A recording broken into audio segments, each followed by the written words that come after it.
Hello, welcome back with the next installment of my video series ranking the, in my opinion, 50 best albums of the 70s. You know, not the best, but my favorite 50 albums. In the first episode we had number 50 to number 41.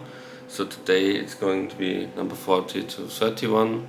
And the first album today is a recurring guest already. You know, we had her in the first video with her album Wave, you know, Patti Smith. Today is my favorite Patti Smith album, her debut album Horses. I would say I enjoy Wave almost as much as Horses, but what gives Horses the slight edge over Wave is probably the importance. You know, this is one of the first albums that was, you know, called a punk record, a punk album. You know, mid-70s, CBGB days, 75 I think, same year I think as the first Ramones album came out. So Ramones and Patti Smith were like the forerunners to that all. And of course it's a brilliant album with the great opener Gloria, cover of a song that Them, the band Them, the Northern Irish kind of Rolling Stones from the 60s with Van Morrison as a singer had, but she makes it totally her own song, also with slightly altered lyrics. And the rest of the album is just, you know, great punk rock poetry by Patti Smith. Yeah, it was a great debut album, also one of the best debut albums of all time. Next album, I only got it on CD. It's my favorite, The Jam, and in that sense also my favorite Paul Weller album of the 70s. It's the third The Jam album, All Mod Cons. I have to say, the older I get, the more I prefer the Style Council to The Jam, but when I was like a teenager, I really couldn't stand most of the stuff of the Style Council, especially the later albums, and I was a huge The Jam fan and Paul Weller solo fan, but that has changed a lot, and now I think I'm much more of a Style Council than a Jam fan, but still this is the best album in my opinion.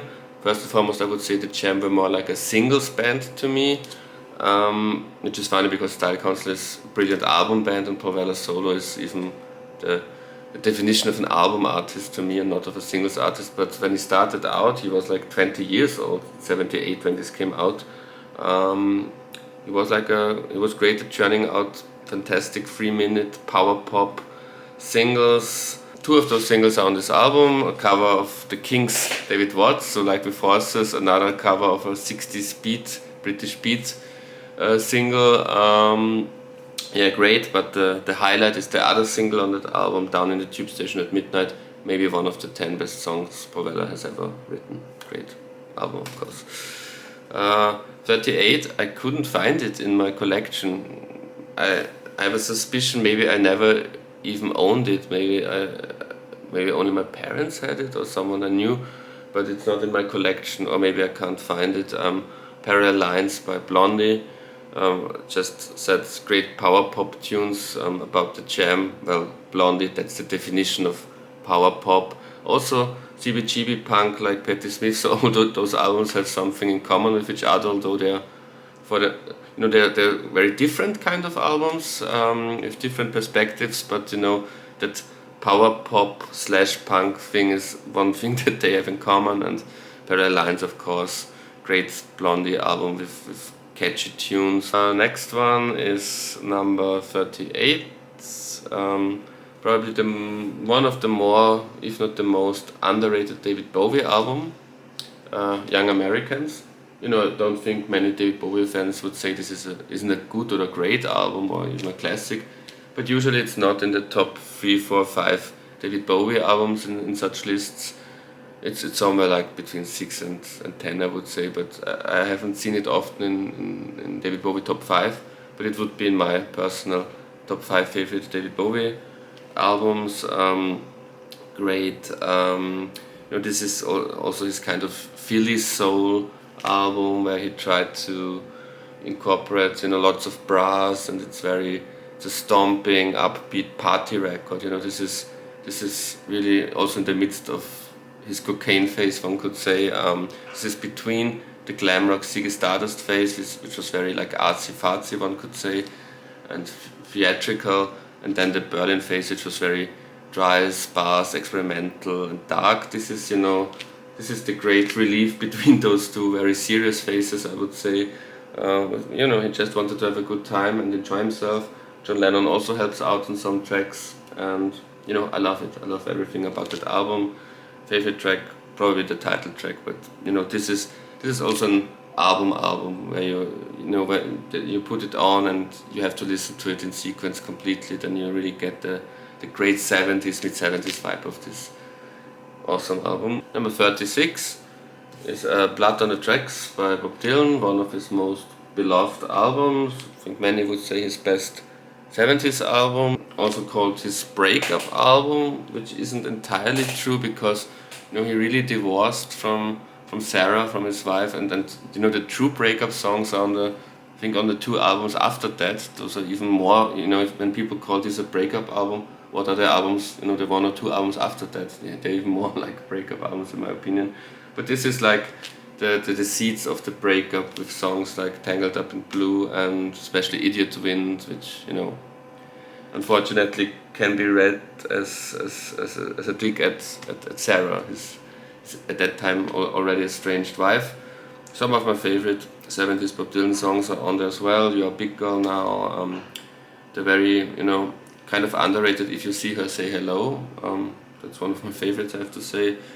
Simple Twist of Fate, also great. So full of Bob Dylan classics and great iconic album, of course. Number 35, the next David Bowie album. This is from the early 70s. This is the album before he went full on glam rock, Ziggy Stardust. But it's already a kind of a glam rock / art rock album, but without the concept of Ziggy Stardust, Hunky Dory. And that's like Young Americans. It's a great album because it's not it doesn't have the weight of a big concept, which was often a thing with David Bowie, and I like some of his concept albums. Maybe we have some of those later in that list, but I always liked it when he just wanted to make a great album with great songs, and this is exactly that. Changes, All You Pretty Things, Life on Mars, wonderful songs on this album. Hunky Dory. Next one, 34, is one of my favorite Led Zeppelin albums, Houses of the Holy. This isn't the first album where Led Zeppelin really tried to mix things up a bit, because before that Led Zeppelin 4 and 3 were the first albums to have more of a folky side, but this is really, up until that time and alongside Physical Graffiti,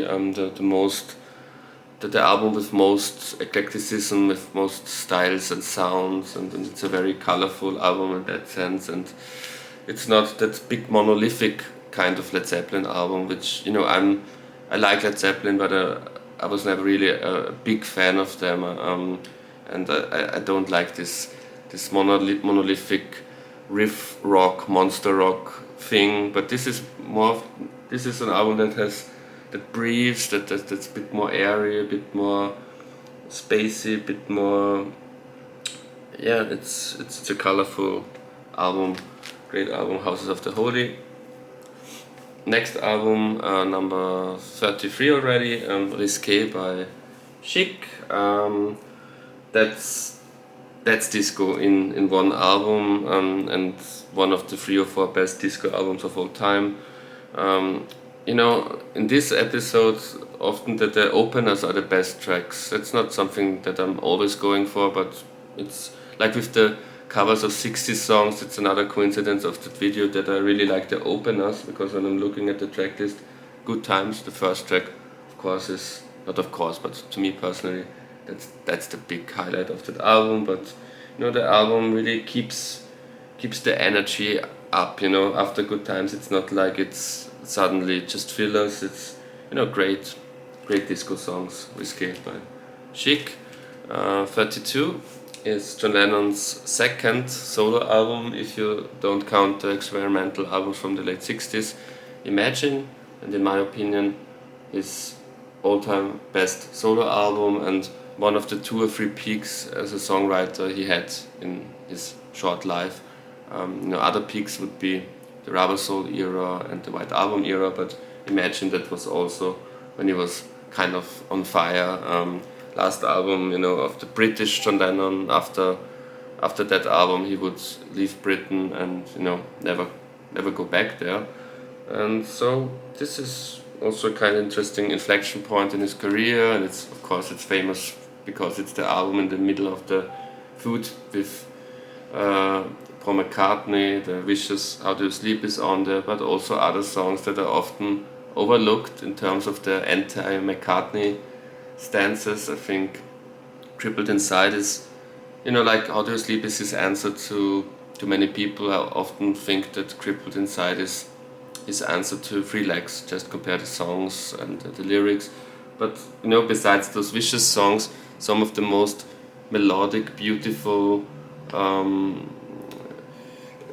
songs he ever wrote, especially love songs, like Jealous Guy and Oh My Love, How, Oh Yoko, maybe his most McCartney-esque song ever on this so-called anti-Paul McCartney album. Title track, of course, if I haven't mentioned it already. Give Me Some Truth, not one of those melodic pop anthems, but a great rocker that, as we know, at least since Get Back, and some of us even knew it before that, because of all those bootlegs, and Give Me Some Truth. Like some other songs on this album as well, like Jealous Guy, already rehearsed with the Beatles, but really fulfilled its potential here with great version. And also George Harrison as a guitar player is on that album. So top form. It's not just John Lennon's best solo album in my opinion. It's probably one of the 3 or 4 best albums for George Harrison as a lead guitarist. He's not on many songs on that album, but when he's on songs on that album, gives some of his best performances of his career. Yeah, Imagine and 31, maybe a bit, or maybe even very surprising we've already had Blood on the Tracks, and many Dylan fans would say this is his best 70s album, and most Dylan fans would say that the album that's coming now is definitely not as good or better than Blood on the Tracks, but I really love Slow Train Coming. Maybe the reason is because I got very late into it. It was like I've listened to maybe 20 or 25 Dylan albums before I discovered this album, because I thought I wouldn't like it because of the things that have been written and said about it. It's notoriously his first Christian phase album, but I think his Christian phase started in 1962 with his debut album. There's from day one there's lots of symbolism, Christian symbolism in his songs, but this is the album when his lyrics really were like, I'm a reborn Christian now. But I don't really have a problem with it because the lyrics are good, and especially the music. It's musically maybe one of his 2 or 3 best albums of his career. Maybe it's his, strictly musically speaking and from a production standpoint, maybe it's his best album, his best sounding album ever. And also a reason why I got late into that album is it's the first album with Mark Knopfler involvement, Dire Straits Mark Knopfler, and I always thought, oh God, Mark Knopfler on a Bob Dylan album, that doesn't sound good. But he's great on that album. He is also on later on 80s albums by Dylan, and then I'm not really so fond of it. But it's not just Mark Knopfler's fault. Those 80s albums in general, the songwriting by Bob wasn't as good. But here, Mark Knopfler is a great guitar player to a Dylan on top form and a great production, and the Christian thing makes it maybe a bit eccentric and weird, which I also enjoy. But this is first and foremost musically. That's the musical Dylan masterpiece in a sense, and you have to wait for one of the next episodes. If there's a Dylan album of the 70s, I even think more of than of Slow Train Coming. That was the episode today, and number 30 to 21 will be in the next video. Thank you very much for watching. Until next time, goodbye.